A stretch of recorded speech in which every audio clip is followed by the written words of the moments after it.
Our next guest is Bella, and while her name is a little bit more common and she's a domestic short hair, which is common here, her appearance makes her very unique. She definitely has a look that helps her stand out from the other animals on the adoption floor, just with how her markings and her coloring is. She is a white with brown tabby, so you always do the color that there's the most of first, so there's more white on her body, and then the brown tabby kind of highlights and things on her head and her back. She has those two little dots on her nose, and then she has little dots next to her nose.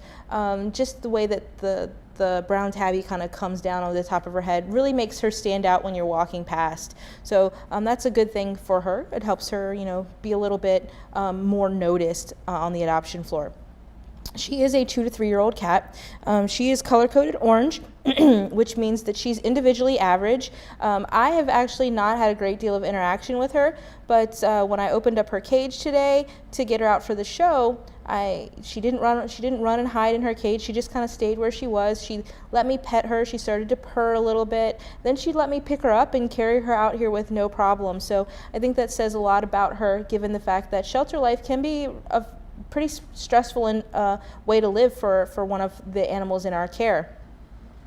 She does have a tendency to come to the front. She's not like some of the other cats that are constantly, trying to grab your attention, but she does come to the front from time to time, and when she's ready to kind of hang out by herself, she'll just sit, quietly in her cage, which she's a typical cat.